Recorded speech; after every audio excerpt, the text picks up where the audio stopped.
పక్కన పెట్టేయండి, కింద పెట్టేయండి, ఉండదు లేదు అలంకారం కనపడదు కానీ కింద పెట్టేయండి, కింద పెట్టేయండి. అగ్నే విశ్వే అగ్నే విశ్వే విష్ణునే కదా ఎవరి కింద పెట్టదు అగ్నే విశ్వే విష్ణునే కదా ఎవరి రూర్ణామంతం ఇది కూడా పెట్టేయట్లే రూర్ణామంతం అలంకారం కనపడుతుంది రూర్ణామంతం తమస్సి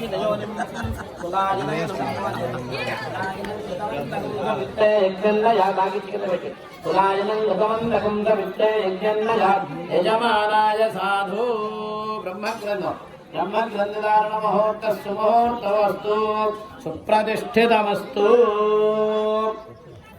ఓం శ్రీరామాయ నమః ఓం రామభద్రాయ నమః ఓం రామచంద్రాయ నమః ఓం శాశ్వతాయ నమః ఓం రాజీవ్ లోచనాయ నమః దేవికోటంగా కొట్టమన్ రాజీవ్ లోచనాయ నమః శ్రీపదయన్ రాజేంద్రాయ గురుత్రాయ శ్రీరామ సర్వదేవాయ దేవాయ దేవాయ మాయావాయ మహాదేవాయ భూతాయ నమః ఇతమారాధయం సర్వే మూడు మొక్కలు అయింది రెండు మొక్కలు మాయా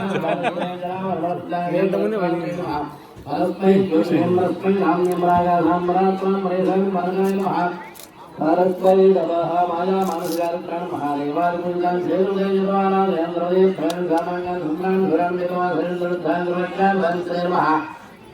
జలామరణ వైద్యరాగోదండ ఖండనాన్ని భక్తురాల ప్రవేశించే మహాదపదాన్ వేదాంత వేదాంత భవన దోషే సుమోచేంద్రులాంద్రోగాప్యమణిచారం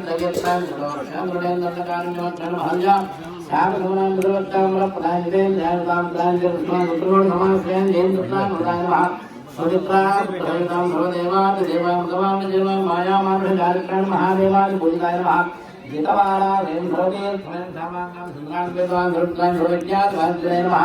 जलामरण वज्राय वेणुत्रास्मै ब्रह्मणेमस्मै ज्योतिषेमस्मै धाम्नेम्राय धाम्रात् ताम्रेधार मार्गान् माराय नमः सर्वदेवात्मकाय नमः परस्मै नमः स्तोत्रनां पूजां समर्पयामि लक्ष्मी क्षीरसमुद्राय नमः लोकैकदीपानुकुलां प्रोक्षावर्षे नमः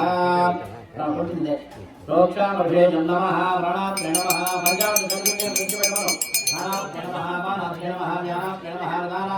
समानात्मने नमः पंचभूतात्मने नमः रामचंद्रस्वामी देवता कल्याणान्तरभागं नारिकेलखण्डं निवेदयामि शनकपुष्पं निवेदयामि मध्ये मध्ये वाणीं समर्पयामि समर्पयामि हस्तौ प्रक्षालयामि पादौ प्रक्षालयामि उत्ताटवयं समर्पयामि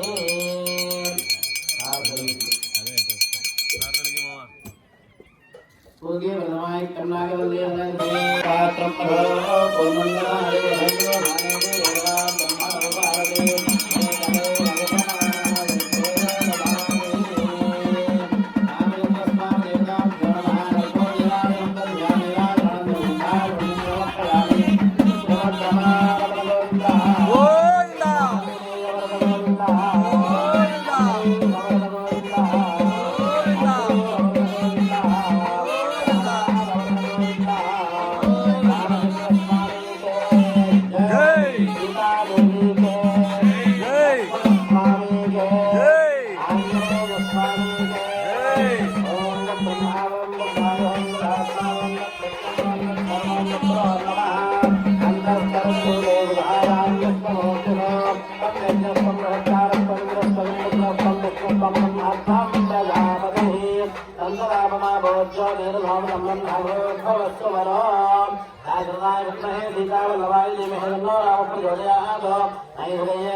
रामानुजाय विद्महे ऊर्मिला नागाय ब्रह्मो लक्ष्मण प्रचोदयात् आंजनेयाय विद्महे वायुपुत्राय देवदत्तो हनुमः प्रचोदयात् ईशान सर्वविद्यानामीश्वर सर्वभूतानां ब्रह्मा शिवो मे अस्तु सदा शिवो वेदोक्तदेवमन्त्रपुष्पं समर्पयामि तत्रवाच्छादयामि नवराभ्यां वीर्यां शुद्धसामिकं श्रावयामि स्नानरोयामि यजारोयामि होत्रायोपचार देवोपचार भक्त्योपचार शिक्षोपचार पूजा समर्पयामि अनया पूजा निवेदनया भगवान् सर्वदेवात्मनः सीताराम कल्याण महोत्सवेन सुप्रीता सुप्रसन्ना वरदा भवन्तु स्वस्य प्रजाभ्यः परिपालयन्तां न्यायेन मार्गेण महीमहीषाः गोब्राह्मणेभ्यः शुभमस्तु नित्यं लोकाः समस्ताः सुखिनो भवन्तु धर्मस्य विजयोस्तु अधर्मस्य नाशोऽस्तु प्राणिषु सद्भावनोऽस्तु विश्वस्य कल्याणमस्तु सत्याः सन्तु यजमानस्य कामाः ప్రతి సంవత్సరం చేస్తున్నట్టు ఒకేసారిగా 10 ఇండ్లు ఉండే దగ్గర కూడా ఒక రామ మందిరం ఉండాలని పాతకాలంలో వశిష్ఠ మహర్షి నిర్ణయం చేసినట్టు 10 ఇండ్లు ఉండే దగ్గర ఒక రామ మందిరం ఉంటూ ఉండేది. చిన్న పటం కానీ ఏదైనా పందిరి కానీ వేసి పటం పెట్టి శనివారము ప్రతిరోజు కూడా దీపారాయణ చేసి భజన చేస్తూ ఉన్నారు ఆ పాతకాలంలో. పోయేదకి మనకు అభివృద్ధి చెందుతూ వచ్చినాం కాబట్టి పటం తర్వాత మన మట్టి వేసి చిన్న ఎక్కడైనా కూడా ముంజంలో ఎక్కడైనా చిన్న రాళ్ళు ఉంటే తీసుకొచ్చి ఆ రాయికి ప్రాణ ప్రతిష్ఠ చేసి ఆ విగ్రహాలు అదే భావించి ఆ ప్రాణ ప్రతిష్ఠ చేసిన తర్వాత ఆ దేవడానికి పూజ చేస్తూ ఉన్నారు. తర్వాత ఇంకొంతకాలం జరిగినాక బచ్చన పోయినని ఇక్కడ చెట్టుగుంట్లో కానీ ఎక్కువ తయారయ్యేటువంటి చెక్క విగ్రహాలు తెచ్చి వాటికి ప్రాణ ప్రతిష్ఠ చేసి వాటికి కళ్యాణం చేసి ఉత్సవం చేసుకోవడం అటు జరుగుతూ ఉంది. ఇంకా అభివృద్ధి జరుగుతూ ఉంటే కళ్యాణం జరిగే కొద్దీ మనకు కూడా అభివృద్ధి చెందుతూ వచ్చి ఇప్పుడు దేవాలయాలు నిర్మాణం జరిగింది. ఆ దేవాలయం నిర్మాణం ఎలా ఉంటే దేవడం కట్టి గోపురం కట్టి చేస్తూ ఉన్నారు. తర్వాత ఆటగట్టులో ఇక్కడ మహాబలిపురంలో విగ్రహ రూపానికి వచ్చింది కాబట్టి ఆ విగ్రహాలు తీసుకొని వచ్చి పంచలోహ విగ్రహాలు కూడా ఆ పంచలోహాలతో చేసిన విగ్రహాలు ఉత్సవ విగ్రహాలు ఆ రాజ విగ్రహాలు తీసుకొని వచ్చి శాస్త్ర ప్రకారం ఎట్లా దేవాలయం ఉందో ఎంత కొలతలు ఉండాలో ఎన్ని గోపురం ఎంత ఉండాలని కూడా ఆ గోపురం మీద ఏ దేవత ఉండాలా అన్ని శాస్త్ర ప్రకారం నిర్ణయం చేసి ప్రతి ఊర్లో కూడా ఇప్పుడు దేవాలయం కట్టుకోవడం జరిగింది. అదే తర్వాత ఉత్సవ విగ్రహాలకు ప్రాణ ప్రతిష్ఠ చేసి ఆ ఉత్సవ కార్యక్రమాలు చేస్తూ జరుగుతూ ఉన్నారు. అదే ప్రతి సంవత్సరం జరిగినట్టు ఈ సంవత్సరం కూడా మన ఊర్లో ఈ సీతారామ కళ్యాణ మహోత్సవం కార్యక్రమం జరిగింది. ఆ కార్యక్రమం జరిగేదానికి మొట్టమొదట మహాగణుని పూజ చేయడం అయింది. వరుణవాస్తు బ్రహ్మను ఆవాహన చేసి ఆ సత్యమాతృనే మంత్రాలతో అభిమంత్రించి ఆ నీళ్ళు ఇక్కడ కలడం వల్ల ఆవరణంలో కలడం వల్ల పవిత్రత ఏర్పడి పూజ చేసేదానికి అర్హత ఏర్పడినట్టు శుచి అయినట్టు. తర్వాత యజ్ఞోపవీతము రక్షాబంధనము ఆ యొక్క స్వామిని అలంకారం చేసి ఆ వేదిక పైన కూర్చోబెట్టిన తర్వాత రక్షాబంధనం కట్టాము. మన పెళ్లిలో కంకణం కట్టుకున్నట్టు ఆ స్వామి వివాహంలో కట్టుకొని మనకు ఆదర్శంగా ఆయన చేసుకున్నట్టు మనం కూడా ఆ స్వామి కుడి చేతికి కంకణం కట్టించాము, ఎడం చేతికి అమ్మవారికి కంకణం కట్టాము. ఆ కంకణం కట్టుకోవడం వల్ల ఎటువంటి చెడు వార్తలు వచ్చినా కూడా ఆ వార్తలు మన గడికి రాకుండా ఉండేదానికి ఈ కంకణం ఉన్నంత వరకు ఎటువంటి వచ్చినా కూడా మనకు ఆపాదించమని ఆ కంకణాలు కట్టారు. కొన్ని నాగదోషాలు పోయేదానికి కూడా ఈ కంకణాలు కట్టుతూ ఉంటారు. తర్వాత ఆయన రాజుల వంశానికి చెందినవాడు కాబట్టి వాళ్ళ తండ్రి దశరథ మహారాజు మొట్టమొదటి ఉపనయన సంస్కారంలో 3 ముళ్ళతో యజ్ఞోపవీతాన్ని వేసినాడు. తర్వాత వాళ్ళ మామగారైన జనగజ మహారాజు వివాహ కార్యక్రమంలో 2 ముళ్ళతో యజ్ఞోపవీతం వేసి దండం వేయడం జరిగింది. ఆ యజ్ఞోపవీతం ధారణమైన తర్వాత కాళ్ళు కడిగి కన్యాదానం చేయింటారు కాబట్టి ఆ స్వామి కాళ్ళు కడిగి మధువర్గం అనేటువంటి మిశ్రమాన్ని ఇచ్చి కన్యాదాన కార్యక్రమంలో అందరూ కూడా మహాశక్తులు ఉపటనం చేసి ఈ దగ్గర కూడా కలిగించడం జరిగింది. దశపూర్వేషాం దశాపరేషాం ఒక కన్యను దానం చేస్తే 10 సంవత్సరాలు జరిగిపోయినవి 10 సంవత్సరాలు జరగబోయే కాలానికి కూడా ఎటువంటి దోషాలు రాకుండా బ్రహ్మలోకంలో నిత్య నివాసంగా ఉంటారు అని ఒక కన్యాదానం చేయమని చెప్తారు. ప్రతి ఒక్కరికి కూడా ఒక కుమార్తె ఒక కొడుకు ఉండేదానికి కొడుకులు ఉండేది ఎందుకంటే గతించిన తర్వాత మనకు ఉత్తమ లోకాలు ప్రాప్తించాలా అంటే ఒక కుమారుడు ఉండాలా. కన్యాదాన ఫలితం వస్తే బ్రహ్మలోకంలో నిత్య నివాసంగా ఉండేదానికి ఒక కూతుర్ని కన్యాదానం చేస్తే నిత్య నివాసంగా ఉంటారు. వాళ్ళ పూర్వజన్మ సుకృతం ఇట్లా కుమారుడు కానీ కుమార్తెలు కానీ జరుగుతూ ఉంటారు. కొంతమంది ఇద్దరు ఉంటారు. ఆ యొక్క పూర్వజన్మ సుకృతం బట్టి మనకు ఆ ఫలితాలు వస్తూ ఉంటాయి. ఆ కన్యాదాన కార్యక్రమం చేసినప్పుడు ఈ వంశక్రమాలు ఇటు 7 జన్మలు అటు 7 జన్మలు చూసి వివాహం చేయింటారు. కాబట్టి ఆ రామచంద్ర స్వామి వశిష్ఠ గోత్రము నాభావ వర్ణ యొక్క మునిమునుడి రామచంద్ర స్వామి, అజమహారాజు యొక్క మనవడి రామచంద్ర స్వామి, దశరథ మహారాజు యొక్క కుమారుడు రామచంద్ర స్వామి, రామచంద్రుడు అని పేరుకున్నటువంటి సాక్షాత్ మహావిష్ణువే ఈయన. అమ్మవారిది గౌతమ సగోత్రమానది. స్వర్ణరోమ మహారాజు వర్మ యొక్క మునిమనువరాలి అమ్మవారు, అశ్వరోమ మహారాజు యొక్క మనవరాలి అమ్మవారు, జనకజ మహారాజు యొక్క కుమార్తె అమ్మవారు, సీత అని పేరుగినటువంటి సాక్షాత్ మహాలక్ష్మీ స్వరూపిణి. కన్యాదానంలో జనకజ మహారాజు ఆయనకు 60-70 వేల సంవత్సరాలు ఉంటాయి. ఈ రాముడు వారికి 16-17 ఏళ్లలో వివాహమైంది. అంత చిన్న వయసులో కూడా అంత పెద్ద వయసు ఆయన కాళ్ళు కట్టి కన్యాదానం చేసినాడు. వివాహంలో ఆయన విష్ణువే అందరికన్నా మొట్టమొదటి వాడు విష్ణువు అంటారు కాబట్టి అందువల్ల పెళ్లి కొడుకు మామగారు పెద్దవాడైనా కూడా మన పెళ్లిళ్ళలోన కాళ్ళు కడుగుతూ ఉంటారు. కాళ్ళు కడితే ఆ సందర్భంలో మనకు కాళ్ళు కడిగినా కూడా దోషం ఉండదు. మిగిలిన సందర్భాల్లో పెద్దవాళ్ళు పిల్లగారి కాళ్ళు పెట్టుకుంటే వాళ్ళ ఆయుష్ క్షీణమవుతుందంటారు. అందువల్ల కన్యాదానంలో మటుకే ఆ కాళ్ళు కడిగిస్తూ ఉంటారు. ఆ కన్యాదాన కార్యక్రమం చేయడమైంది.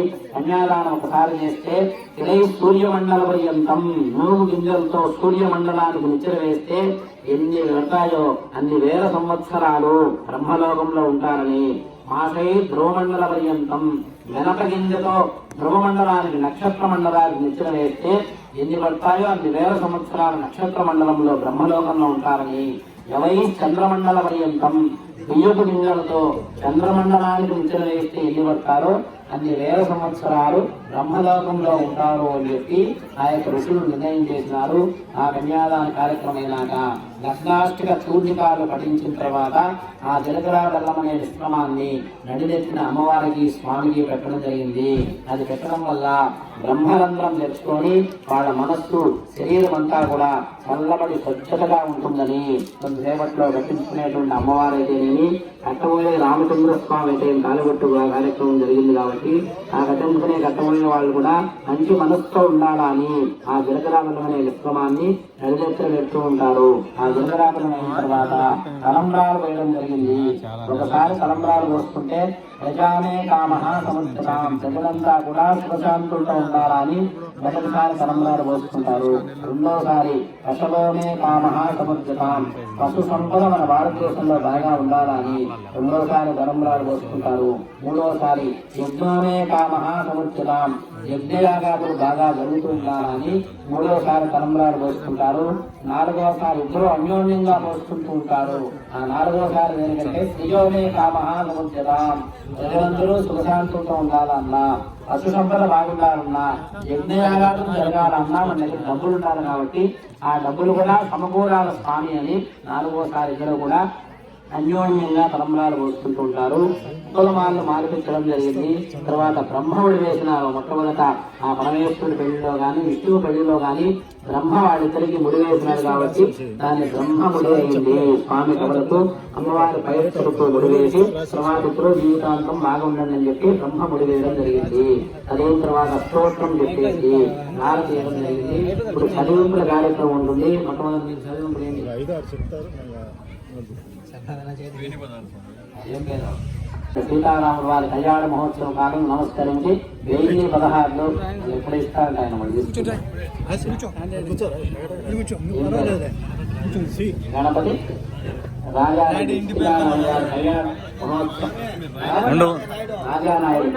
సీతారామ కళ్యాణ మహోత్సవ కాలం నమస్కరించి 1016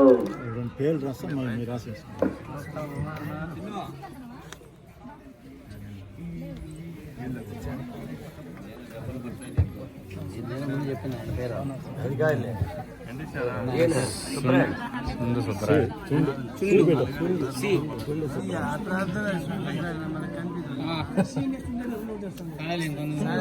పేరు ఉంటే మనకి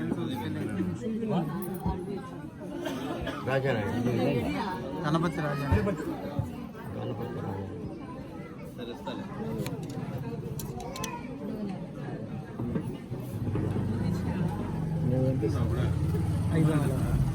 కొమ్మికి ఇష్టయ్య కొమ్మికి ఇష్టయ్య 500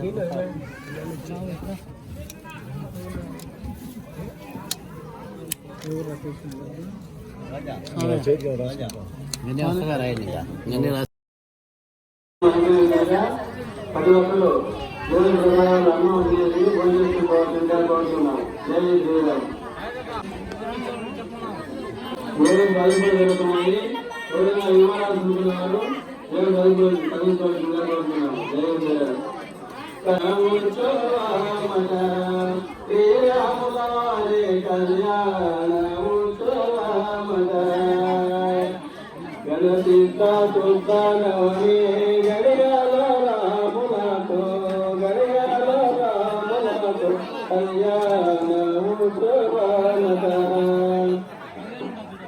ముఖ్యాల కరం రామ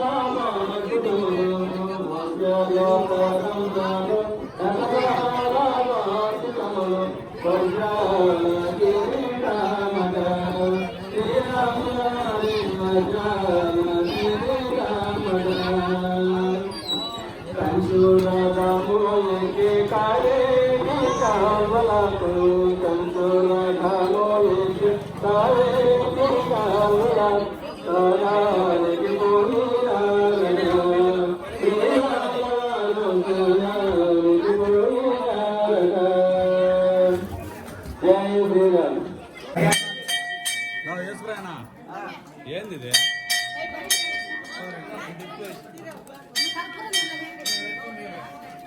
ఇటు పైన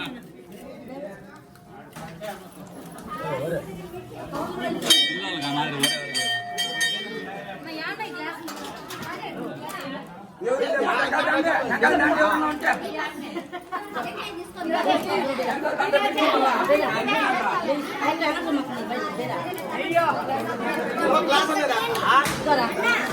ఎన్ని క్లాసులు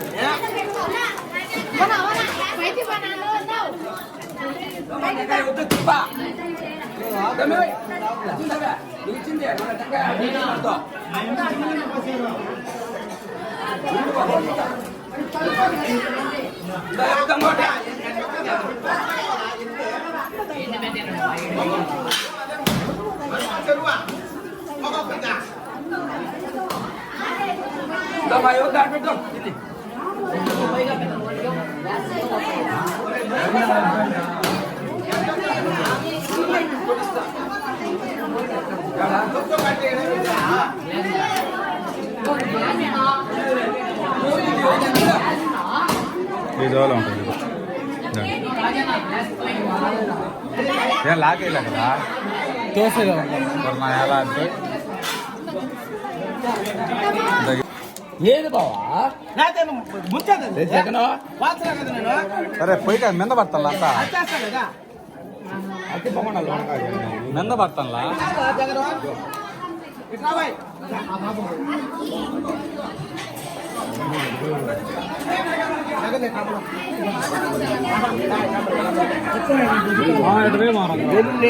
ఎన్ని గ్లాసులు పెట్టి బావా ఆడ లేదు బావా ముగ్గురికైనా కానీ మనిషికి నాగుపడ్డది నిన్నంత పోయి బావా నేను ఎప్పుడు పోయి అది ఆడ పోతా అంతా చూడు స్టేడియం ఇంకా బాబా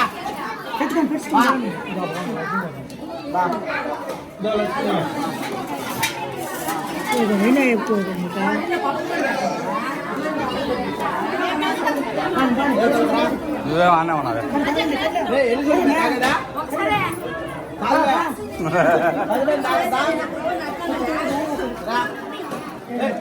బాబాయ్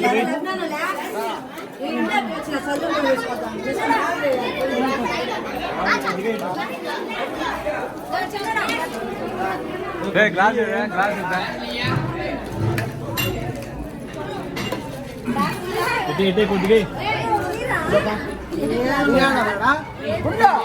ఇటు కొద్దిగా అది లేదు ఒక గ్లాస్ అన్నా నాకు తెచ్చినారా నీకు ఎత్తి పెడతా దీంట్లో పోయి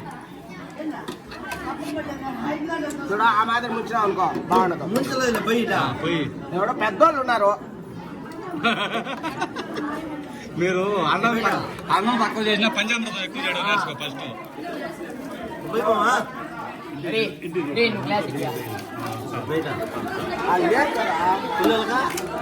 పిల్లలు తాకుతూ ఉంటారు ఇప్పుడు ఇప్పుడు పిల్లలు అందరూ పిల్లలు ఇద్దరు వస్తున్నారు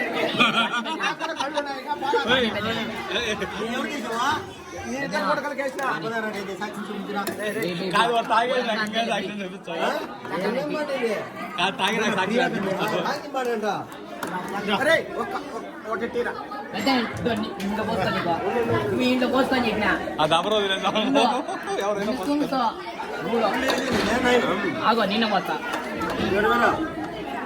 కాంప్రమైజ్ కావట్లా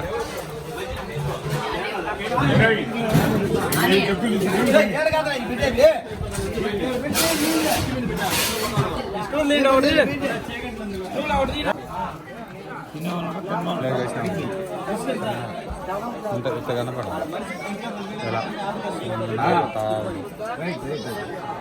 కొద్దిగా దూరంగా ఉంది మనుషులు కూడా లైట్ బాగా చల్లగా ఉన్నారా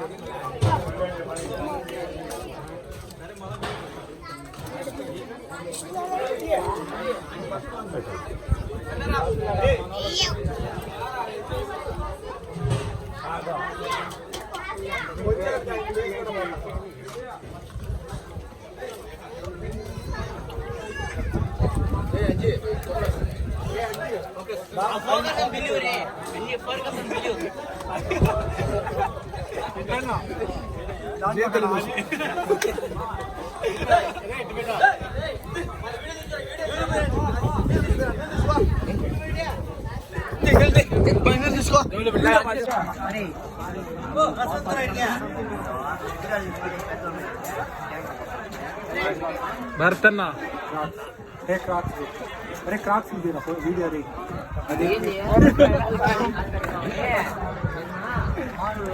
కానీ వాడు నాని గారు చెప్పాలి వీడు కొన్నాడో లేదో నా మొడ్డ గురించి 6 రోజులు దిగేసాడు